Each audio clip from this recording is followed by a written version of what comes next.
Social মিডিয়ার এই যুগে মানুষের হাতে হাতে এখন স্মার্টফোনের জাদু, যেখানে রঙিন মনিটরে থাকে বিচিত্র সব বিনোদন আর তথ্যের ছড়াছড়ি। তবে তাৎক্ষণিক যাচাইয়ের সুযোগ না থাকায় হাজারো ফাঁদের ডিভাইস এখন স্মার্টফোন। এসব ঝুঁকি থেকে যাতে আপনি আমি বাঁচতে পারি, এমন ভাবনা থেকেই আমাদের এই আয়োজন। আপনাদের সঙ্গে আছি আমি হামিম জাবির। কোনো গুরুত্বপূর্ণ বা আলোচিত ঘটনার সাথে মিল রেখে গুজব অপতথ্যের বিস্তার বর্তমান সময়ের বড় একটি প্রবণতা। এই প্রবণতা লক্ষ্য করা গেছে গাজায় ইসরায়েলের আগ্রাসনে, লক্ষ্য করা গেছে ইউক্রেন রাশিয়া ও ভারত পাকিস্তান যুদ্ধেও। কয়েকদিন আগে হজরত শাহজালাল বিমানবন্দরের অগ্নিকাণ্ডের ঘটনাতেও এর ব্যতিক্রম ঘটেনি। 18 অক্টোবর রাজধানীর হজরত শাহজালাল আন্তর্জাতিক বিমানবন্দরের কার্গো ভিলেজে অগ্নিকাণ্ডের ঘটনা ঘটে। এই ঘটনার পর সামাজিক যোগাযোগ মাধ্যমে একের পর এক একাধিক ভুয়া পুরনো ভিডিও ভুল দাবিতে ছড়িয়ে পড়ে, যা জনমনে বাড়তি আতঙ্ক যোগ করে।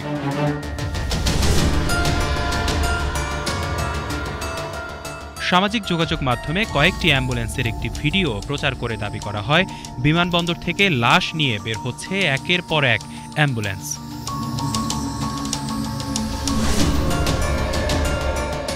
বলা হয় কার্গো সেকশনে ভয়াবহ অগ্নিকাণ্ডে প্রবাসীদের ফেরত আনা একাধিক মরদেহ সম্পূর্ণভাবে পুড়ে ছাই হয়ে গেছে। তবে অনুসন্ধানে জানা যায় প্রচারিত ভিডিওগুলো সাম্প্রতিক সময়ের ঢাকার বিমানবন্দর এলাকায় আগুনের সাথে সংশ্লিষ্ট নয় এবং প্রদর্শিত মরদেহের কফিনগুলো ঢাকার বিমানবন্দরের আগুনে দগ্ধ হয়নি।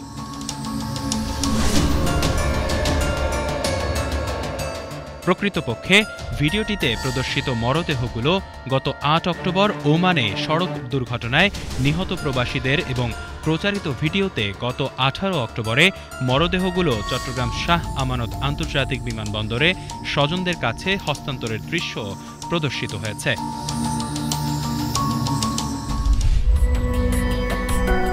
অন্য একটি ভিডিও ছড়িয়ে দিয়ে দাবি করা হয় চট্টগ্রামে শাহ আমানত আন্তর্জাতিক বিমানবন্দরেও আগুন ছড়িয়ে পড়েছে। অনুসন্ধানে দেখা যায় চট্টগ্রাম শাহ আমানত আন্তর্জাতিক বিমানবন্দরে আগুন দাবিতে প্রচারিত ভিডিওটি আসল নয়।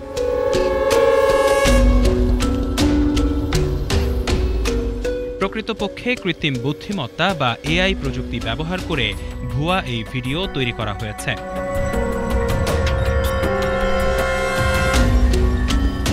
কৃত্রিম বুদ্ধিমত্তার সহায়তায় তৈরি কন্টেন্ট শনাক্তকারী টুল ডিপফেক ও মিটারের মাধ্যমে ভিডিওটি পরীক্ষা করে দেখা যায় ভিডিওটি এআই দিয়ে তৈরি হওয়ার সম্ভাবনা 100%।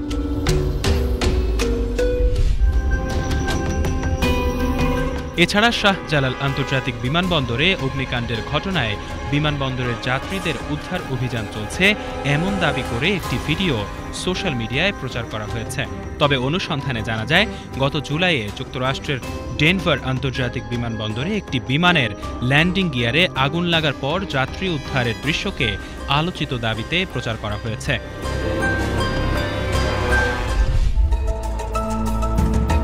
হজরত শাহজালাল আন্তর্জাতিক বিমানবন্দরের কার্গো ভিলেজে অগ্নিকাণ্ডের সময়কালে ঢাকায় ট্রেনে ভয়াবহ আগুন লেগেছে দাবিতে প্রায় 30 সেকেন্ডের একটি ভিডিও ফেসবুকে প্রচার করা হয়। তবে অনুসন্ধানে দেখা গেছে ভিডিওটি পুরনো।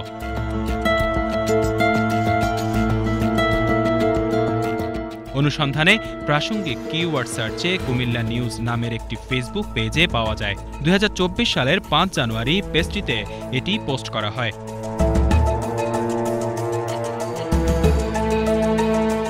ক্যাপশনে ভিডিওটি সম্পর্কে বলা হয় ট্রেনে আগুন লাগার এই ঘটনাটি ওই সময়কার, এতে 5 জন নিহত হন। এভাবেই পুরাতন ও নকল ভিডিও সোশ্যাল মিডিয়ায় প্রচার করে জনমনে সৃষ্টি করা হয় বাড়তি আতঙ্ক।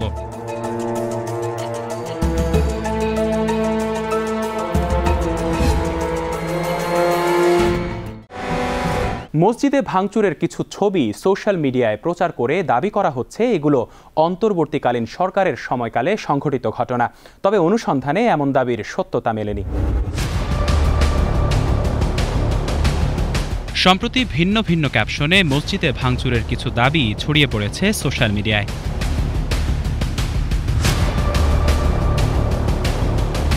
কিছু ছবিতে দাবি করা হচ্ছে এটি নোয়াখালী সদর উপজেলায় একটি মসজিদে বিএনপি ও ছাত্র শিবিরের নেতাকর্মীদের মধ্যে সংঘর্ষ এবং ভাঙচুরের দৃশ্য।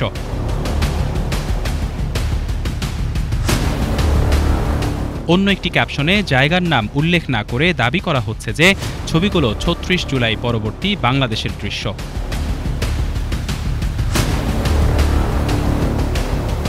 ছড়িয়ে পড়া ছবিগুলোর যাচাইকালে একটি ছবি ডেইলি মেইলের অফিসিয়াল ওয়েবসাইটে ২০২১ সালের ৮ অক্টোবর প্রকাশিত একটি রিপোর্টে খুঁজে পাওয়া যায়।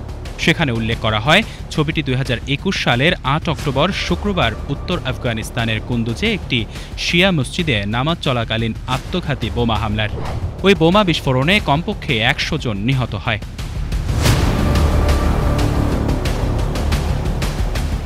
অন্য আরেকটি ছবি ডেইলি স্টারের অফিসিয়াল ওয়েবসাইটে ২০২০ সালের ১৮ সেপ্টেম্বর প্রকাশিত একটি রিপোর্টে খুঁজে পাওয়া যায়। রিপোর্টটি ছিল ২০২০ সালের ৪ সেপ্টেম্বর নারায়ণগঞ্জে বাইতুস সালাত জামে মসজিদে বিস্ফোরণ সম্পর্কিত।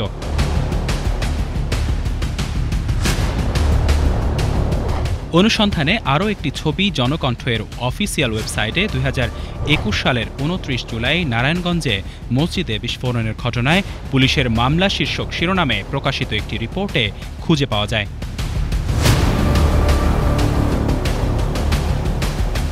ইত্তেফাকের অফিসিয়াল ওয়েবসাইটে ২০২০ সালের ১৫ সেপ্টেম্বর প্রকাশিত একটি রিপোর্টে একটি ছবি খুঁজে পাওয়া যায়, যার সাথে ভাইরাল হওয়া একটি ছবির মিল খুঁজে পাওয়া যায়। এটি ছিল নারায়ণগঞ্জে মসজিদে বিস্ফোরণের উপর লেখা রিপোর্ট। ছবিটিও ওই ঘটনার।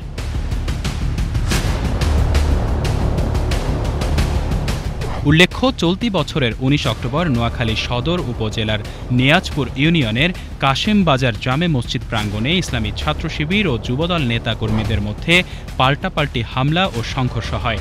মসজিদের ব্যাপক ক্ষতি হয়। কিন্তু সোশ্যাল মিডিয়ায় ছড়িয়ে পড়া ছবিগুলো ২০২০ এবং ২০২১ সালের, অর্থাৎ নোয়াখালীর এই ঘটনা অনেক আগের। সোশ্যাল মিডিয়ায় ছড়িয়ে পড়া ছবিগুলোর দাবি তাই মিথ্যে।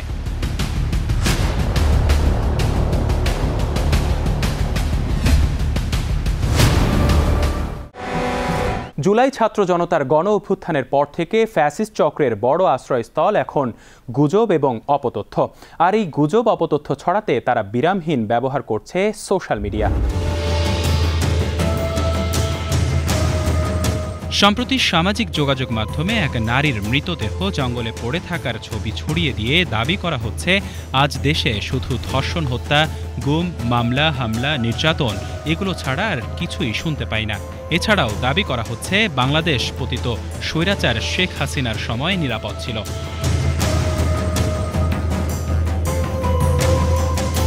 এ বিষয়ে অনুসন্ধানে কনমানি রাজবংশী নামের ফেসবুক অ্যাকাউন্টে গত ১০ অক্টোবর প্রকাশিত একটি ফেসবুক পোস্ট খুঁজে পাওয়া যায়।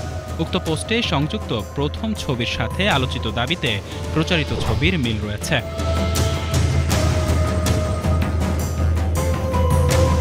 পোস্টে দাবি করা হয় ২৩ বছর বয়সী এক তরুণীকে মৃত অবস্থায় পাওয়া গেছে। তার নাম ও ঠিকানা আধার কার্ডে দেয়া আছে। মেয়েটিকে ধেমাজির গায়ে নদী রেল ব্রিজের পাশে অচেতন অবস্থায় ফেলে রাখা হয়েছিল বলে জানা গেছে। সম্ভবত এটি একটি হত্যাকাণ্ড হতে পারে। ঠিকানা অনুযায়ী ঘটনাটি ভারতের আসাম প্রদেশের।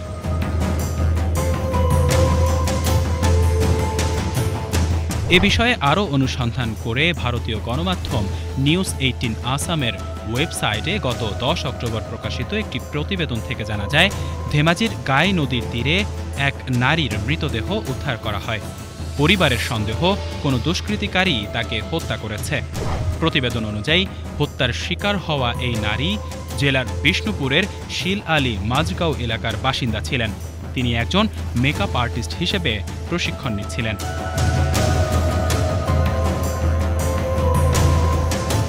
এভাবেই ভারতের আসামে নারীর মৃত্যুর ঘটনাকে বাংলাদেশে ধর্ষণের পর হত্যা শীর্ষক দাবিতে প্রচার করা হয়েছে, যা সর্বাংশে মিথ্যে।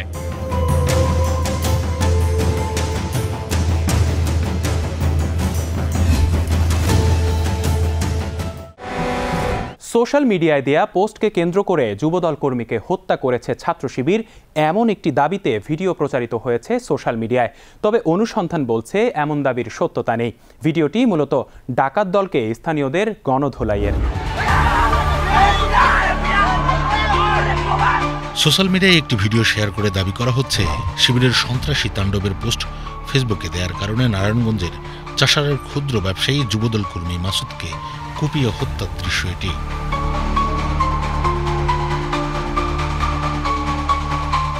14 সেকেন্ডের এই ভিডিওটির বিস্তারিত অনুসন্ধানে একটি ফেসবুক অ্যাকাউন্টে ভিডিওটি পাওয়া যায়। গত 1 মার্চ পোস্ট করা ভিডিওটির ক্যাপশন থেকে জানা যায় এটি শরীয়তপুরের ঘটনা। এই ঘটনায় গণপিটুনিতে 2 ডাকাত নিহত হয়। এই পোস্টের সঙ্গে নারায়ণগঞ্জে যুবদল কর্মীকে হত্যার দাবিতে প্রচারিত ভিডিওটির মিল রয়েছে।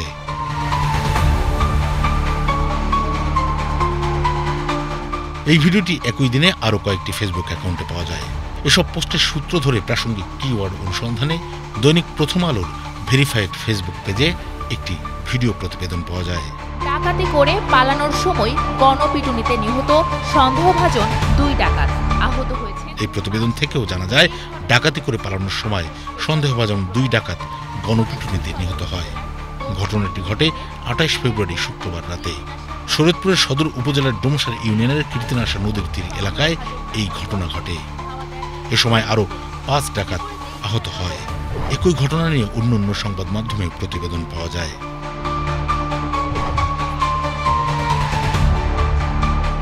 পাশাপাশি ফেসবুক পোস্টকে কেন্দ্র করে যুবদল কর্মীকে বাসায় ডেকে নিয়ে কুপিয়ে হত্যার মতো কোনো ঘটনা তথ্য নির্ভরযোগ্য সংবাদ সূত্রে পাওয়া যায় না। সোশ্যাল মিডিয়ায় বহুল প্রচারিত পোস্টগুলোর দাবি তাই মিথ্যে।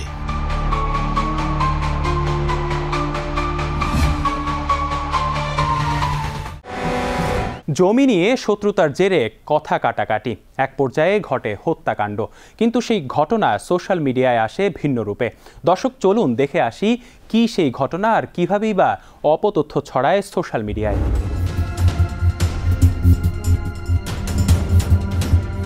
মহেশখালীর মাতার বাড়িতে জামায়াত ইসলামের নেতারা প্রকাশ্যে স্থানীয় আওয়ামী লীগ নেতার পা কেটে হত্যা করেছে এমন দাবিতে একটি ভিডিও ছড়ানো হয়েছে সোশ্যাল মিডিয়ায়। এমন দাবি তুলে পদত্যাগ চাওয়া হয় প্রধান উপদেষ্টা প্রফেসর মোহাম্মদ ইউনূসের।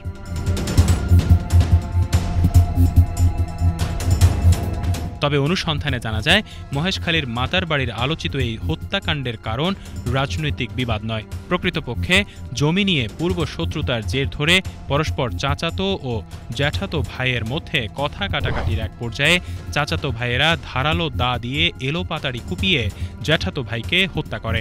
এটি সেই ঘটনারই ভিডিও।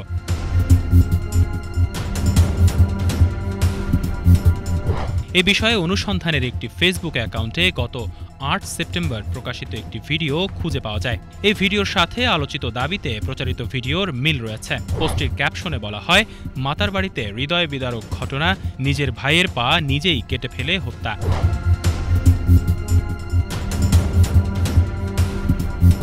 উক্ত পোস্ট থেকে প্রাপ্ত তথ্যের সূত্র ধরে প্রাসঙ্গিক কিওয়ার্ড সার্চের মাধ্যমে দৈনিক আজাদীর ওয়েবসাইটে একই তারিখে প্রকাশিত একটি প্রতিবেদন খুঁজে পাওয়া যায়। প্রতিবেদনটির বিস্তারিত অংশ থেকে জানা যায়, গত 8 সেপ্টেম্বর মহেশখালী উপজেলার মাতারবাড়ি ইউনিয়নে জায়গা নিয়ে পূর্ব শত্রুতার জের ধরে চাচাতো ও জ্যাঠাতো ভাইদের মধ্যে কথা কাটাকাটির এক পর্যায়ে চাচাতো ভাইয়েরা ধারালো দা দিয়ে এলোপাতাড়ি কুপিয়ে শরীর থেকে পা বিচ্ছিন্ন করে হত্যা করেছে জ্যাঠাতো ভাইকে।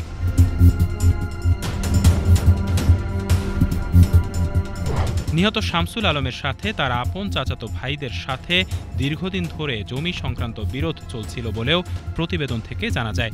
এ বিষয়ে দৈনিক ইনকিলাবের আরেকটি প্রতিবেদন খুঁজে পাওয়া যায়। সেখানেও খুনের কারণ হিসেবে পারিবারিক দ্বন্দ্ব সংঘাতের কথাই বলা হয়েছে। এভাবেই মহেশখালীর মাতার বাড়িতে জমি সংক্রান্ত বিরোধের জেরে হওয়া হত্যাকাণ্ডের ঘটনাকে জামায়াত সদস্যরা আওয়ামী লীগ নেতার পা কেটে হত্যা করেছে দাবিতে প্রচার করা হয়েছে, যা পুরোপুরি মিথ্যে।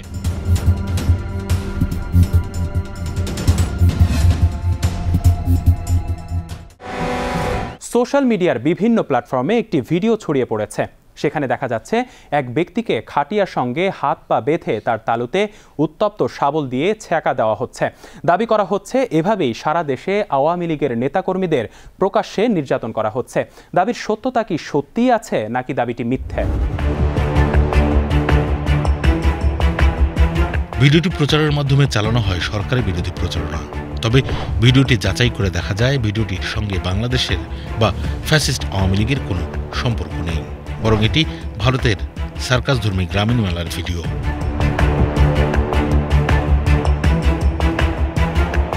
অনুসন্ধানে ইনস্টাগ্রামের একটি আইডিতে ভিডিওটির উৎসের সন্ধান পাওয়া যায়। ক্যাপশন ও কমেন্ট থেকে জানা যায় এটি মূলত সার্কাস খেলার একটি অংশ।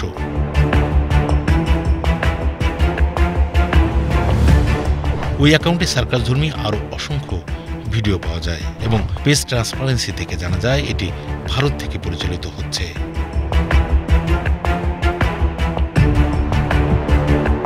অ্যাকাউন্টে ইনস্টাগ্রাম ও ইউটিউব চ্যানেলের লিঙ্কও যুক্ত রয়েছে। আলোচিত ভিডিওটি তাই বাংলাদেশের নয়, ভারতের একটি সার্কাসের।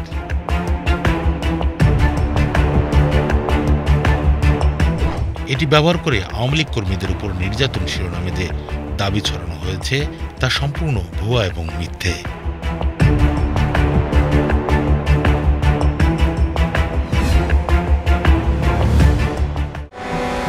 ভারতীয় অর্থের বিনিময়ে হিন্দু মন্দির খুলতে ইচ্ছুক আফগানিস্তান। দেশটির পররাষ্ট্রমন্ত্রীর এক ভাইরাল মন্তব্যে এমন কথা উঠে আসে সম্প্রতি। তবে মজার বিষয় হলো ভিডিওটি ভুয়া, এটি এআই বা কৃত্রিম বুদ্ধিমত্তা দিয়ে বানানো। मोदी जी से बोला है कि अगर वो हम तालिबान को कुछ डॉलर देंगे तो हम भी काबुल, कंधार और हेलमंद में भगवान शिव और विष्णु देवी के मंदिर बनाएंगे। সম্প্রতি সোশ্যাল মিডিয়ায় আফগানিস্তানের পররাষ্ট্রমন্ত্রী আমির খান মুত্তাকির একটি ভিডিও ছড়িয়ে পড়েছে। সেখানে তাকে উদ্ধৃত করে উল্লেখ করা হচ্ছে আফগানিস্তান ভারতীয় অর্থের বিনিময়ে দেশটির অভ্যন্তরে হিন্দু ভগবান শিব ও ভগবান বিষ্ণুর মূর্তি পূজার মন্দির খুলতে ইচ্ছুক।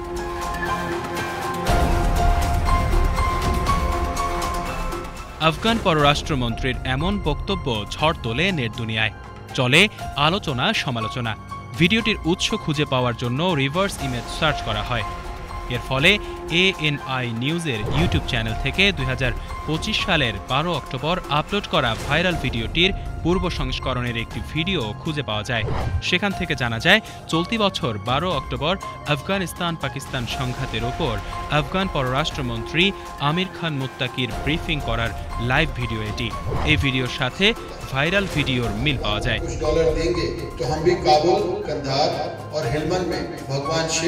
এই প্রেস ব্রিফিং এর সম্পূর্ণ ভিডিও পর্যালোচনা করে আফগানিস্তানে ভগবান শিব ও ভগবান বিষ্ণুর মন্দির স্থাপন সম্পর্কে কোনো কথার উল্লেখ পাওয়া যায়নি। এছাড়াও ভারত সফরকালে আফগান পররাষ্ট্রমন্ত্রী চলতি বছরের 10 অক্টোবর আরও একটি প্রেস ব্রিফিং করেছিলেন। সেখানেও তাকে নতুন করে আফগানিস্তানে মন্দির স্থাপন সংক্রান্ত কিছু বলতে শোনা যায়নি।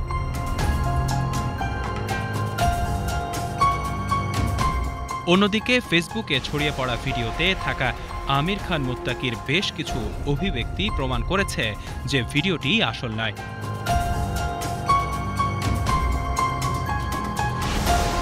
যেমন তার দাঁত বেশ কিছু ফ্রেমে অদৃশ্য হয়ে যায়, বিভিন্ন সময় নিচের দাঁতের আকৃতি পরিবর্তিত হতে দেখা যায়। আবার মূল ভিডিওতে থাকা অডিওর সাথে ভাইরাল ভিডিওর অডিওটি ভিন্ন।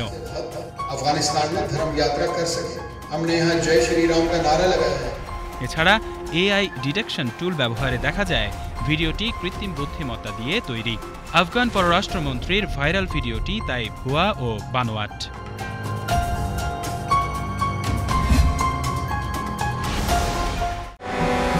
কান নিয়েছে চিলে, চিলের পিছে মরছি ঘুরে আমরা সবাই মিলে। আসুন সোশ্যাল মিডিয়ার চিলের পেছনে দৌড় দেওয়ার আগে একটু যাচাই করে দেখি, কেউ যাতে আপনার আমার মাধ্যমে গুজব এবং অপতথ্য না ছড়াতে পারে সেজন্য কোনো কন্টেন্ট শেয়ার করার আগে অন্তত একবার ভাবি বিষয়টি সত্যি তো। সবাই ভালো থাকবেন। আমাদের পরবর্তী পর্ব দেখার আমন্ত্রণ জানিয়ে আজকের মতো এখানেই বিদায় নিচ্ছি। আল্লাহ হাফেজ।